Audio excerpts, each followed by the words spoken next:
Ng Ama, ng Anak at ng Espiritu Santo, ang pagpapala ng ating Panginoong Jesucristo, ang pag-ibig ng Diyos Ama, at ang pagkikipag-isa ng Espiritu Santo naway sumainyong lahat. Mga giliw kong mga kapatid, amayin muna natin ang ating mga kasalanan upang tayo maging marapat na gumanap sa banal na pagdiriwang.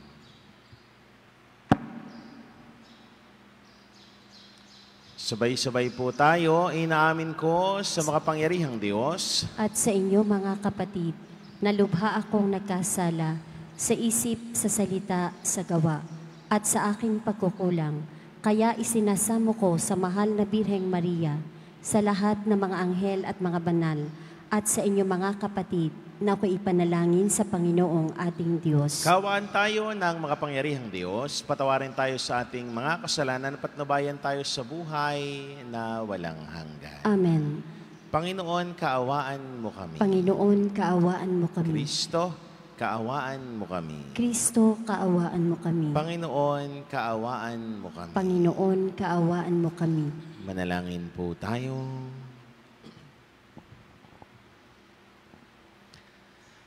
Ama naming makapangyarihan, pahintulutan mong kami maging dapat lumigaya kapag ang iyong anak ay nagpakita kasama ng banal sa piling niya, pakundangan sa aming pagdiriwang na masaya sa pagabuhay niyang amin ngayong sinasamba. Sa pamamagitan niya kasama ng Espiritu Santo magpa sa walang hanggan. Amen.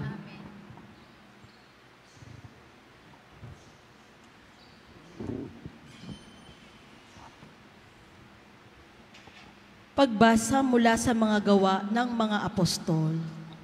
Noong mga araw na iyon, ang mga naghatid kay Pablo ay sumama sa kanya hanggang sa Atenas. Pagkatapos, nagbalik sila sa Berea. Taglay ang bili ni Pablo, kina Silas at Timoteo, na sumunod sa lalong madaling panahon.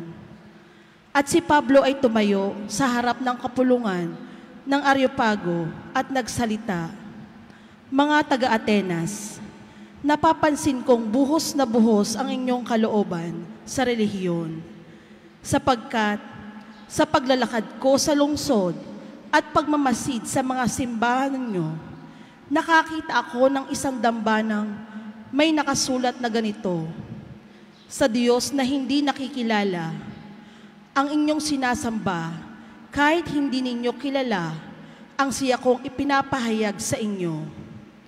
Ang Diyos na gumawa ng sanlibutan at ng lahat ng naroroon, ang siyang Panginoon ng lahat at lupa. Kaya't hindi siya tumatahan sa mga templong ginawa ng tao. Hindi sa siya'y nangangailangan ng anuman, kaya siya pinaglilingkuran ng tao, sapagkat siya ang nagbibigay ng buhay, hininga at ng lahat ng bagay sa sangkatauhan. Mula isa'y nilikha niya ang lahat ng lahi sa balat ng lupa. Itinakda niya ang kanya-kanyang panahon at hangganan. Ginawa niya ito upang hanapin nila ang Diyos. Baka sakaling sa kanilang pag-aapuhap ay matagpuan siya. Ang totoo, hindi naman siya malayo sa bawat isa sa atin, sapagkat hawak niya ang ating buhay, pagkilos at pagkatao. Tulad ng sinabi ng ilan sa inyong mga makata, tayo nga'y mga anak niya. Yamang tayo'y mga anak ng Diyos. Huwag nating akalain na siya ay tulad ng larawang ginto, pilak o bato, na pawang likha ng isip at kamay ng tao. Mahabang panahong di pansin ng Diyos ang di pagkakilala sa Kanya ng tao. Ngunit ngayon iniuutos niya na magsisi sila talikdan ang kanilang masamang pamumuhay, sapagkat itinakda na niya ang araw ng paghuhukom sa sanlibutan, at ito'y buong katarungan niyang gagawin sa pamamagitan ng kanyang hinirang. Pinatunayan niya ito sa lahat nang buhayin niyang muli ang taong iyon. Nang marinig nila ang sinabi ni Pablo tungkol sa muling pagkabuhay, tinuya siya ng ilan, ngunit sinabi naman ng iba, ibig namin kayong mapakinggan uli tungkol dito. At umalis doon si Pablo. May ilang sumama sa kanya at sumampalataya sa Diyos. Kabilang dito si Dionisio, na isa sa mga bumubuo ng kapulungan ng Areopago. May sumama ring babaeng nagngangalang Damaris at mga iba pa. Pagkatapos, umalis si Pablo sa Atenas at nagtungo sa Corinto. Ang salita ng Diyos. Salamat sa Diyos. Salmong tugunan, ang kadakilaan ng Diyos sa lupa't langit ay lubos. Ang kadakilaan ng Diyos sa lupa't langit ay lubos. Purihin ng Diyos nitong kalangitan, kayo sa itaas, siya'y papurihan. Ang lahat ng anghel, magpurit magdiwang, kasama ang hukbo, roong karamihan. Ang kadakilaan ng Diyos sa lupa't langit ay lubos. Pupurihin siya ng lahat ng tao, hari at prinsipe, lahat ng pangulo, babae't lalaki, mga kabataan, matatandang tao't kaliit-liitan. Ang kadakilaan ng Diyos sa lupa't langit ay lubos. Sa ngalan ng poon, lahat ay magpuri. Ang kanyang pangalay, pinakamaigi. Sa langit at lupa'y walang kasimbuti. Ang kadakilaan ng Diyos sa lupa't langit ay lubos. Siyang nagpalakas sa sariling bansa, kaya pinupuri ng piniling madla. Ang bayang Israel, mahal niyang lubha. Ang kadakilaan ng Diyos sa lupa't langit ay lubos.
Sumainyo ang Panginoon At sumaiyo rin. ang mabuting balita ng Panginoon ayon kay San Juan. Papuri sa iyo, Panginoon.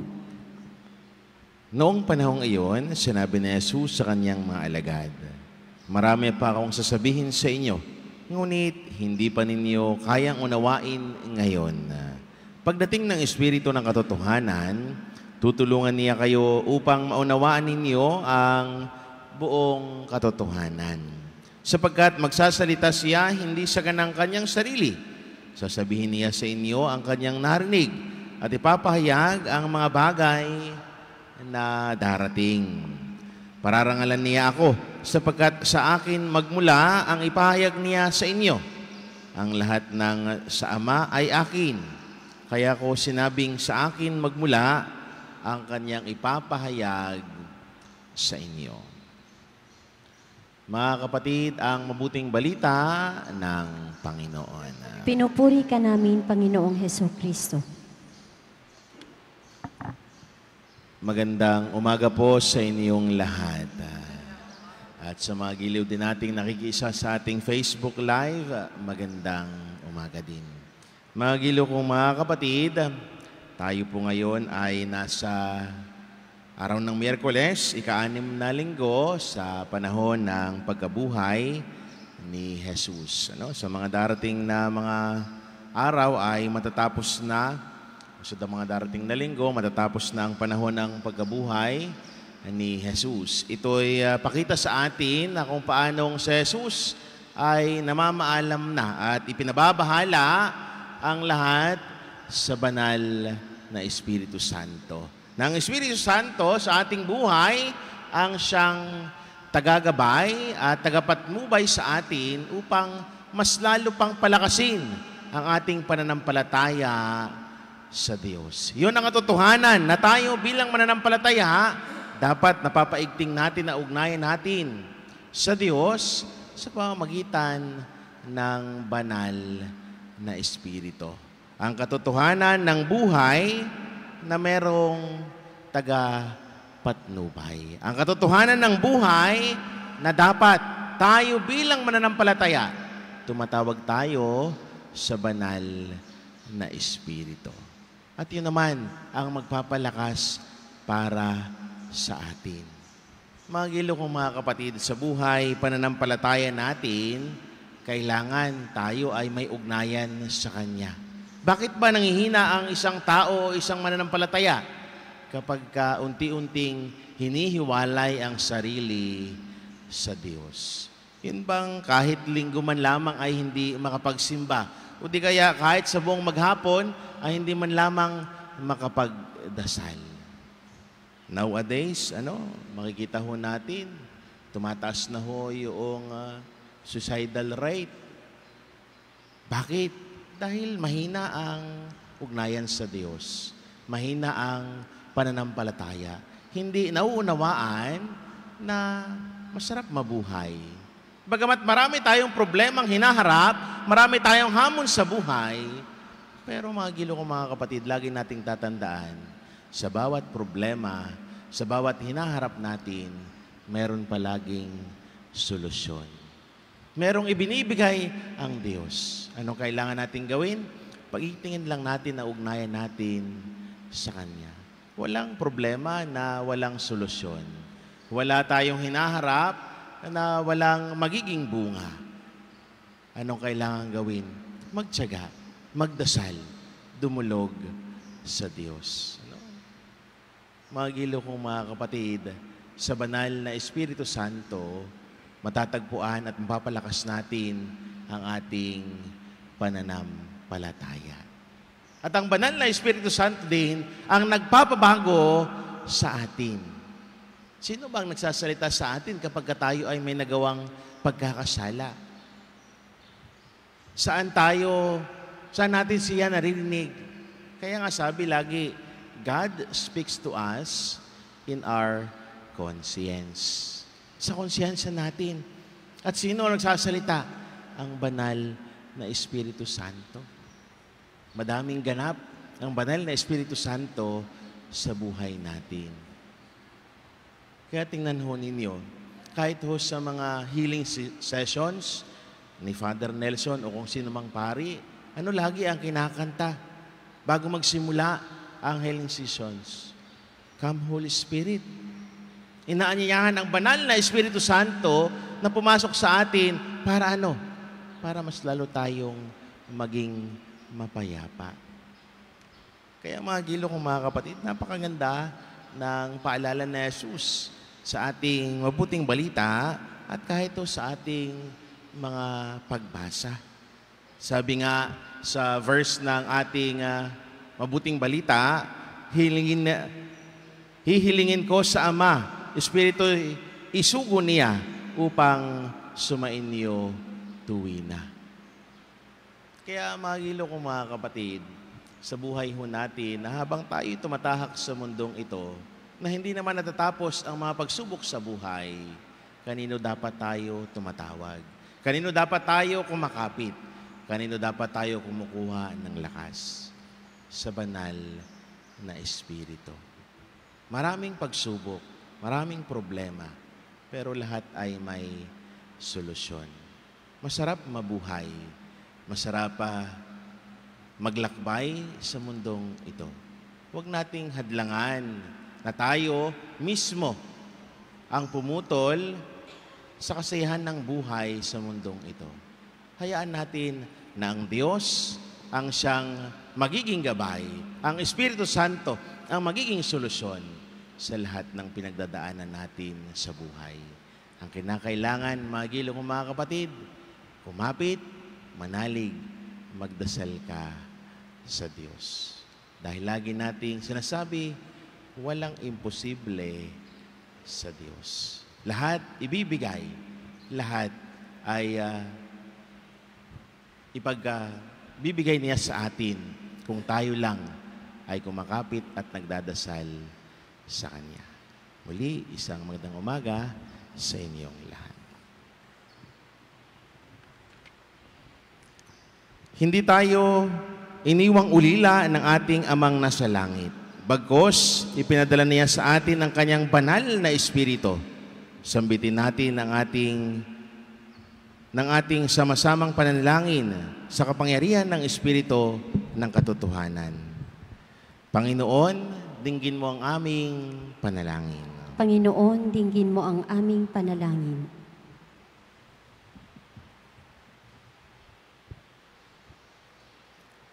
Ang simbahan naway maging masigasig sa paghahatid ng mensahe ni Jesus sa lahat ng tao. Manalangin tayo sa Panginoon. Panginoon, dinggin mo ang aming panalangin. Ang mga namamahala at makapangyarihan naway maghatid ng kapayapaan at katarungan sa mga bansa. Manalangin tayo sa Panginoon. Panginoon, dinggin mo ang aming panalangin. Ang mga hinahamak, mga itinakwil o mga walang nagmamahal sa ating lipunan, naway makaranas sa kanilang buhay ng pangangalaga ng Diyos sa pamamagitan ng ating mabubuting gawa. Manalangin tayo sa Panginoon. Panginoon, dinggin mo ang aming panalangin. Ang mga may sakit at nagdurusa, naway makakita at makadama ng mapagmahal na presensya ng Diyos. Manalangin tayo sa Panginoon. Panginoon, dinggin mo ang aming panalangin. Ang mga namayapa, naway muling buhayin, alang-alang sa muling pagkabuhay ng Panginoon. Manalangin tayo sa Panginoon. Panginoon, dinggin mo ang aming panalangin. Panginoon, loobin mong lalo pang ihayag sa amin ang banal na Espiritu ang katotohanang inihayag ni Jesus na nabuhay ng kasama mo ngayon at magpasawalang hanggan. Amen.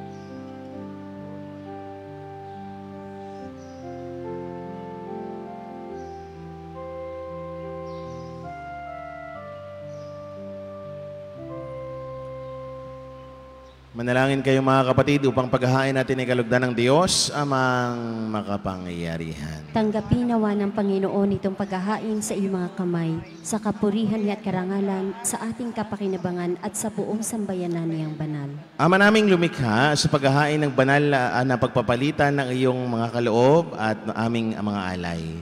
Kami pinapagsalo mo sa iyong buhay na namumukod tangi at walang kapantay. Ipagkaloob mong ang aming pakikinabang sa iyong pakikisamang aming maasahan ay siya ring umiral sa aming pamumuhay araw-araw.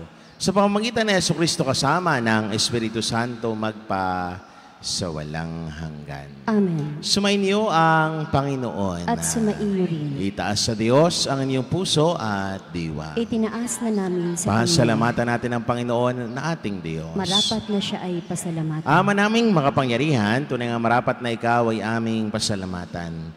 Ngayong ipinagdiriwang ang paghahain ng Mesiyas, ang maamong tupa na tumubos sa aming lahat. Siya ay talagang maasahan at ang katapatan niya sa pananagutan ay siyang humango sa dating pamumuhay sa sangkatauhang namihasa sa pagkasalawahan. Ang dangal ng tao ay ganap na itinampok upang mamana namin ang pakikipagkapatid kay Kristo Jesus. Kaya kaysa ng mga anghel na nagsisiawit ng papuri sa iyo, nang walang humpay sa kalangitan, kami nagbubuni sa iyong kadakilaan. Santo, Santo, Santo Panginoon Diyos ng mga hukbo, napupuno ang langit at lupa ng kadakilaan mo. O sana sa kaitaasan, pinagpala ang naparirito sa ngalan ng Panginoon. O sana sa kaitaasan. Ama naming banal, ikaw ang bukal ng tanang kabanalan. Kaya't sa pamamagitan ng Espiritu, gawin mong banal ang mga kaloob na ito upang para sa amin na maging katawan at dugo ng aming Panginoong Jesucristo. Bago niya pinagtiis ang kusang loob na maging handog, hinawakan niya ang tinapay, pinasalamatan kaniya. Pinaghati-hati niya yun inabot sa kanyang mga alagad at sinabi, tanggapin ninyong lahat ito at kanin itong aking katawan na ihahandog para sa inyo.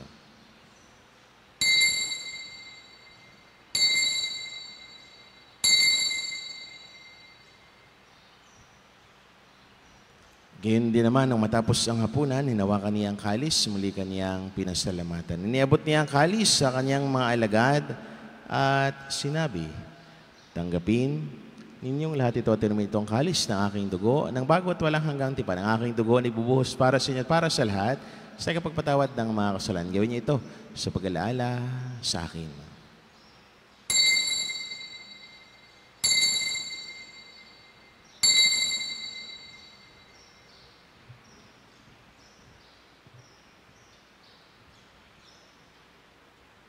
Ipagbunyi natin ang misteryo ng pananampalataya. Si Kristo'y namatay, si Kristo'y nabuhay, si Kristo'y babalik sa wakas ng panahon. Ama, ginagawa namin ngayon ang pag-alaala sa pagkamatay at muling pagkabuhay ng iyong anak. Kaya tiniaalay namin sa iyo ang tinapay na nagbibigay buhay at ang kalis na nagkakaloob ng kaligtasan. Kami nagpapasalamat dahil kami yung minarapat at tumayo sa harap mo para maglingkod sa iyo. Sinasamo namin kami magsalo-salo sa katawan at dugo ni Kristo ay mabuklod sa pagkakaisa sa pamamagitan ng Espiritu Santo. Ama, lingapin mo ang iyong simbahang laganap sa buong daigdig. Puspusin mo kami sa pag-ibig kay San Francisco na aming Papa, ni Gilbert naming Arsobispo at ng Tanang Kaparian. Alalahanin mo rin ang mga kapatid naming nahimlay na may pag-asang sila'y muling mabubuhay. Gayon din ang lahat ng mga pumanaw.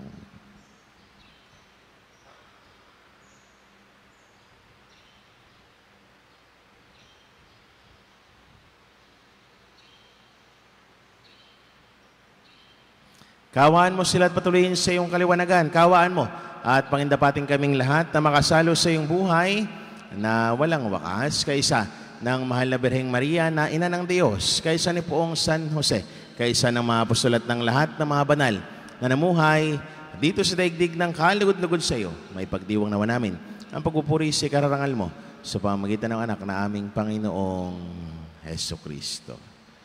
Sa pamamagitan ni Kristo, kasama niya at sa Kanya, ang lahat ng parangal papuri sa iyo, Diyos, amang makapangyarihan, kasama ng Espiritu Santo magpa sa walang hanggan.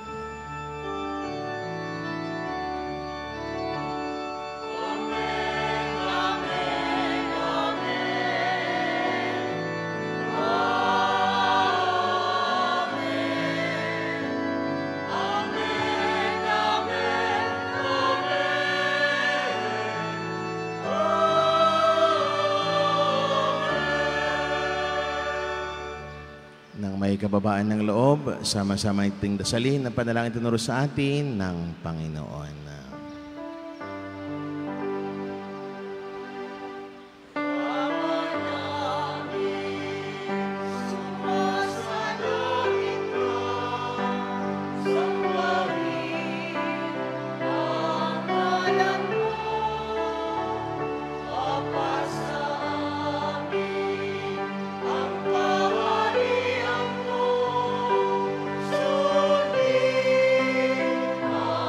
Lord.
Hiniling namin kami adiya sa lahat ng masama, pagkalooban ng kapayapaan araw-araw, iligtas sa kasalan tilayo sa lahat ng kapahamakan. Samantalang aming pinanabikan ang dakilang araw ng pagpapahayag ng tagapagligtas naming si Hesu Kristo. Sapagkat iyo ang kaharian at ang kapangyarihan at ang kapurihan magpakailanman. Amen. Panginoong Hesu Kristo, sinabi mo sa iyong mga apostol, kapayapaan ang iniiwan ko sa inyo, ang aking kapayapaan ang ibinibigay ko sa inyo. Tunghayan mo ang aming pananampalataya at huwag naman ang aming maraming pagkakasala. Pagkalooban mo kami ng kapayapaan at pagkakaisa ayon sa iyong kalooban, kasama ng Espiritu Santo sa walang hanggan. Amen. Ang kapayapaan ng Panginoon ay laging sumainyo. At sumaiyo rin. Magbigayan kayo ng kapayapaan sa isa't isa. Peace be with you po. Kordero ng Diyos na nag-aalis ng mga kasalanan ng sanlibutan, maawa ka sa amin. Kordero ng Diyos na nag-aalis ng mga kasalanan ng sanlibutan, maawa ka sa amin. Kordero ng Diyos na nag-aalis ng mga kasalanan ng sanlibutan, ipagkaloob mo sa amin ang kapayapaan.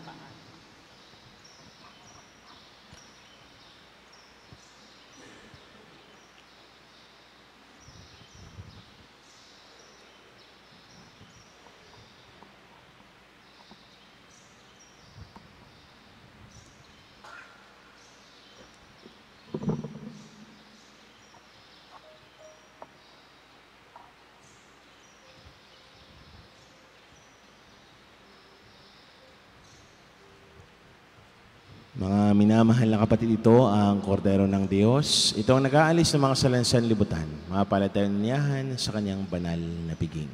Panginoon, hindi ako karapat-dapat na magpatuloy sa iyo, ngunit sa isang salita mo lamang ay gagaling na ako.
Manalangin po tayo.